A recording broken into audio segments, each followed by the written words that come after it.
Now, I have many problems with Artstation. They allow AI-generated content to run rampant. They sell it. There's no regulations there. They have these paywalls instilled, which I don't blame them, they are a business, but there's no data to actually back up that they help or any kind of beneficial to the artists. And then there's the overbearing nature of corporate influence throughout the site. It seems like they definitely kind of favor and cater to the larger kind of studios rather than the individual artists and creators. But I'm not talking about any of that today. I'm talking about the perception it gives to young artists and creators, to you guys, the audience. What happens is that it mostly promotes one type of artwork, the flashy stuff, the detailed stuff, the very aesthetically pleasing stuff. Look at these. These are clean, they are highly polished, and a lot of folks, the younger folks, definitely get the false perception that this is what production art looks like. This is what concept art is. This is what design work for the animation industry looks like, and that couldn't be farther from the truth. Typically, these types of images that are rising to the top, whether they're AI generated or human made, are like those splash arts, those really fancy, beautifully done keyframes, and that is just a very small portion of the job. But if you look anywhere online, that's all the younger folks are creating because they think that's what they need to do. Now, if you're an aspiring production artist or concept artist, this is going to be problematic. Artstation just portrays a false sense, right, of what is expected of you guys. So if you want to up your production art portfolio in 2024, this is going to be a video for you. I'm going to discuss the various dangers of this issue, what is expected of an aspiring concept artist in 2024, and show loads of examples. I'm going to butcher my own art to say this is what not to do. I'm going to show loads of my student works to say this is what you should do, and make plenty of other recommendations along the way. With that said, I'm going to thank Skillshare once again for sponsoring the video, and let's get into this.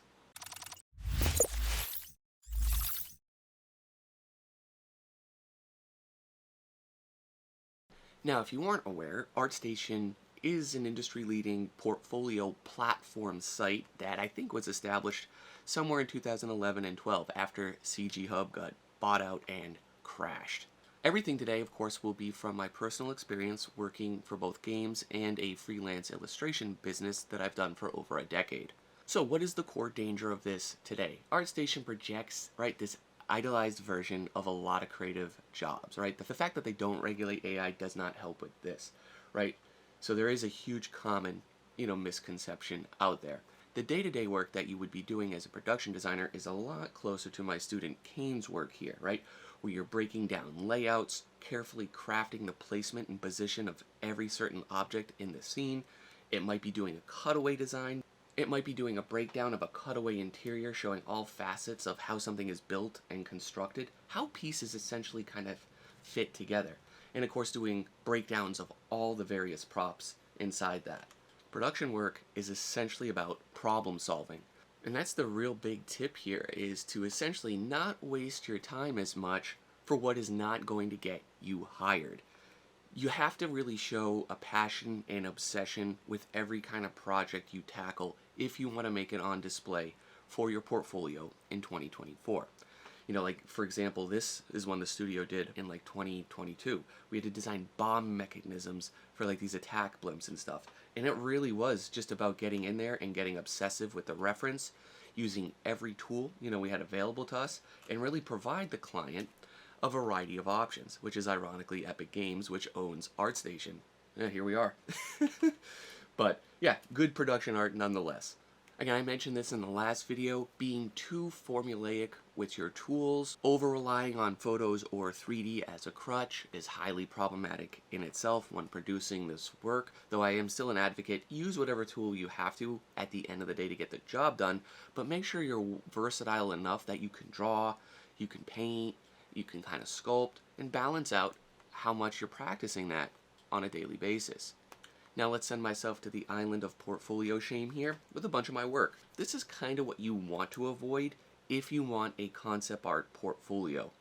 You see these images, which are of course more recent and a lot of them featured here on this channel, these would have been okay for like a portfolio way back in 2011, 2012, kind of when I was starting out.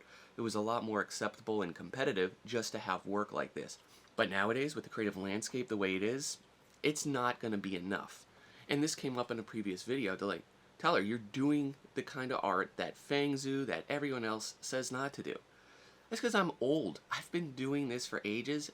If I need to make some footage for a video like this, I'm not going to start some new portfolio. I'm going to just do these kinds of sketches for fun. It's how I relax after a crazy day with my kids, and it's how I de-stress. And it's something I still really, really enjoy. But I'm not going to produce this kind of content in a video where I'm saying, hey, this is what your portfolio should be like, because that is far from the case. So specifically, what are we going to avoid here, right? Megalithic structures, generic military anything, random ruins, you know, those big ancient kind of ruins we see everywhere because they're really fun. Post-apocalyptic anything is kind of a hard subject to touch these days. And of course, just generic dark fantasy. Again, these are all examples of probably what to avoid in most contexts, though as a disclaimer, there is certainly jobs out there that would need this kind of work. There are certainly reasons to have some of it, but to play it safe, I would simply avoid this kind of stuff. And I know you're probably panicking a little, but Tyler, you just told us to get rid of every kind of genre out there. But I am going to cover that very shortly.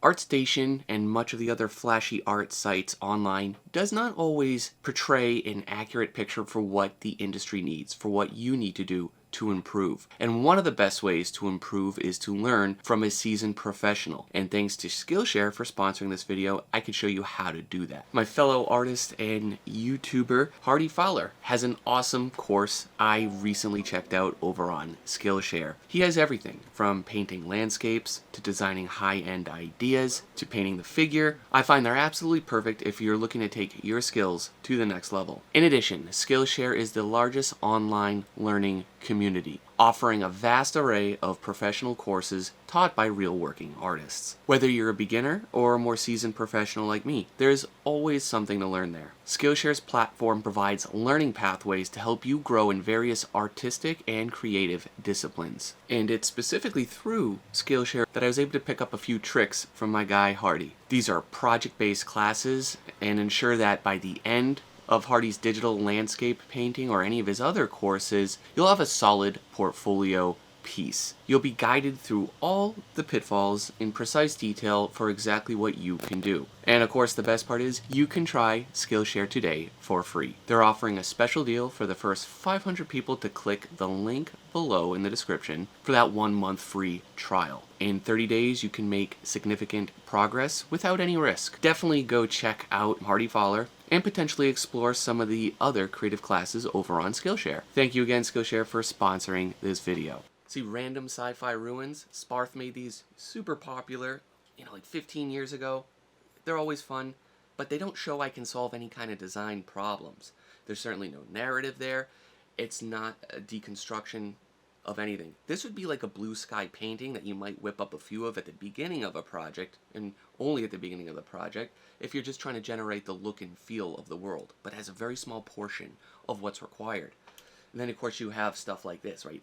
Abstract megalithic structures, just random cities. Again, it's cool, it's a little more flashier, but it doesn't really show that I can solve anything. All I did was add a bunch of sci-fi shapes and dropped in some photos and added a little character here and tried to say, oh, that's the story. But when you have a little character like this, doesn't really classify as storytelling or narrative in your designs. This, again, kind of more along the lines of an illustration. It shows I might be able to do composition, but it's not enough anymore. And then this was, again, following something trendy, right? When Last of Us came out originally, like 2014 or 15, I thought everyone had to do more realistic art. I thought everyone had to do that kind of art because that's the way the industry was moving. Turns out it couldn't be farther from the truth. Again, it's just kind of generic, doesn't really show anything except for I'm trying to copy an industry trend, which can get you into trouble if you do too much of that. So what should we work on? Human scale. Everything. This is from my student, Maria. She did an excellent job at showing a variety of examples of why this art is super valuable in 2024.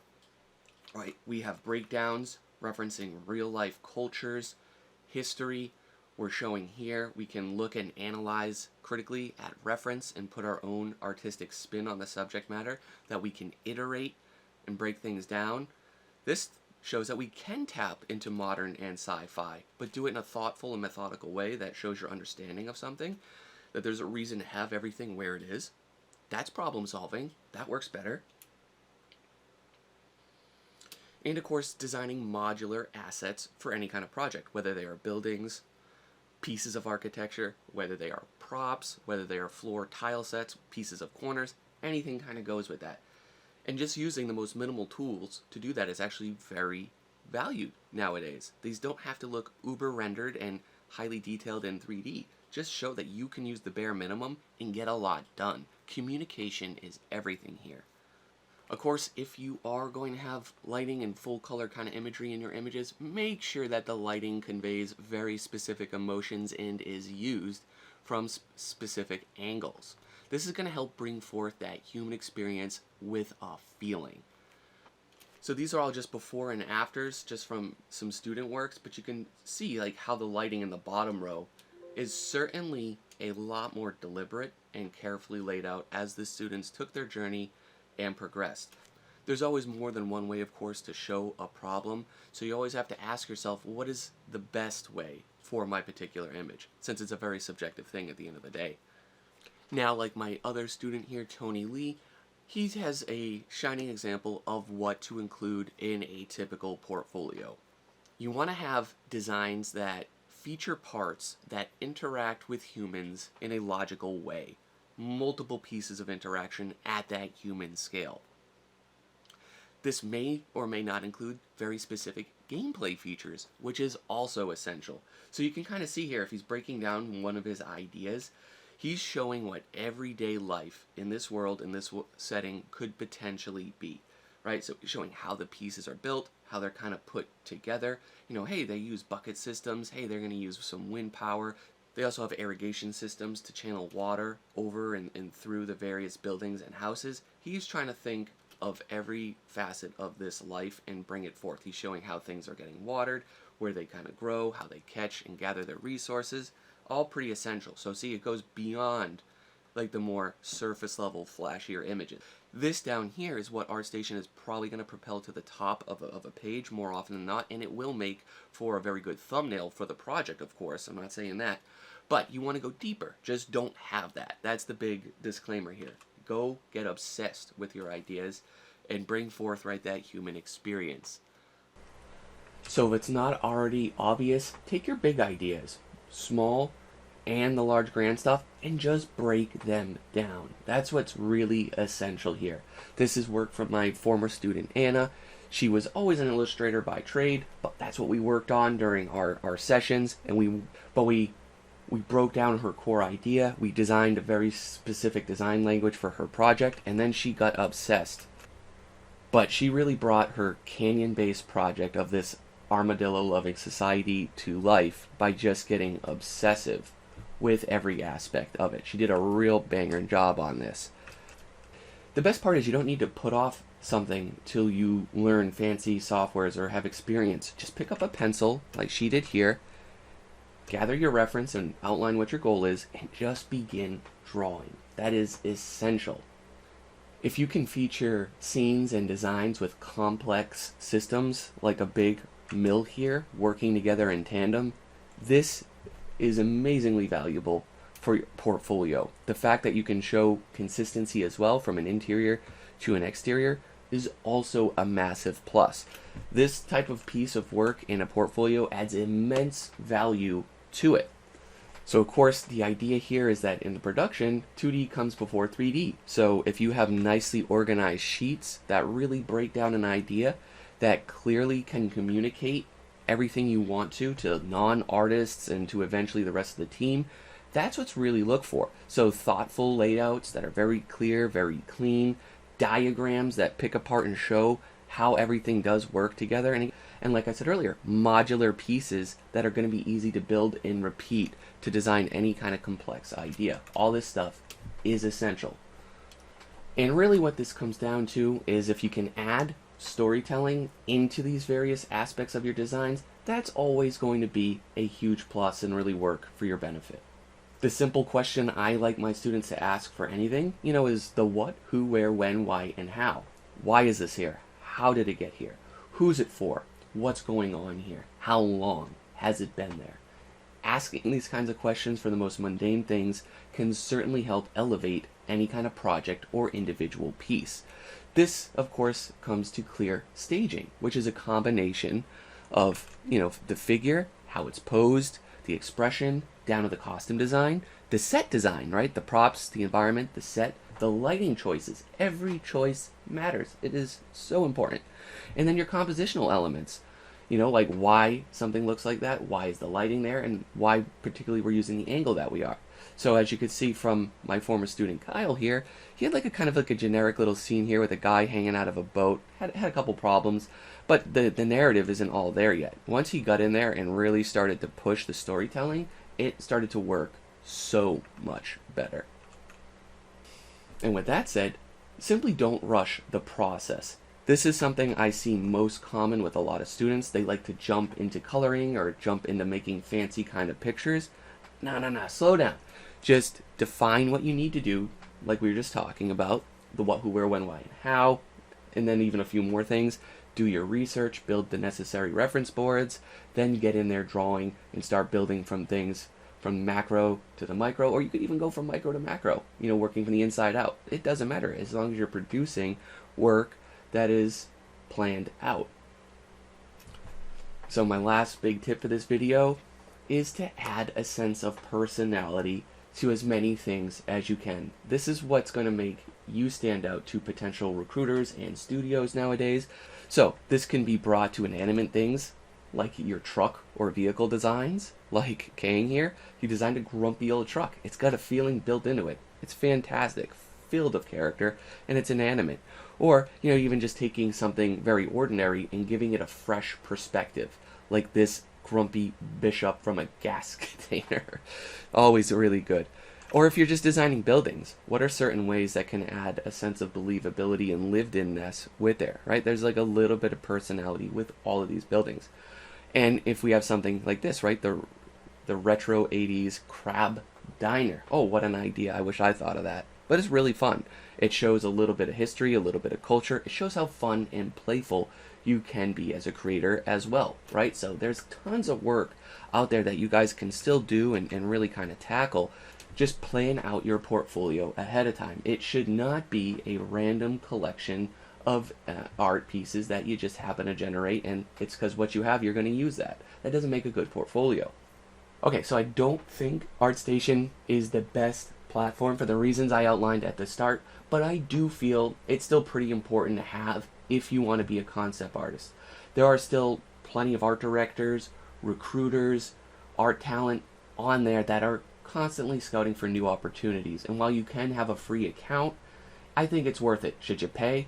Absolutely not. I don't see any data backing up any benefit for that. Just remember, when you're looking at the next flashiest piece on the site, we never understand or can see the full context of that piece of artwork, right? The experience level. This person that produced it may be having 20 years of experience. Maybe it was a collaboration where it was actually a team effort. And we don't know necessarily all the time the intricate tools used to create it, both for good or bad. And like I said, for every reason there is to do something like this, if you're not on this sort of trajectory, there's plenty of reasons to not do any of this. If you want to be an illustrator, a fine artist, none of this would apply to you guys, of course. Just remember, just because this site is constantly showing you glamorous work doesn't mean that it's the gold standard, and it doesn't mean that it is going to be the best for you, depending on your goals. A lot of the production art, the day-to-day stuff, is rarely public. I have years, hundreds and hundreds of folders of art that'll never see the light of day. They just go to NDA hell. With that said, guys, let me know what you think below in the comments, and thanks again for Skillshare. Use the code below, guys, to save today and get some free classes. Take it easy.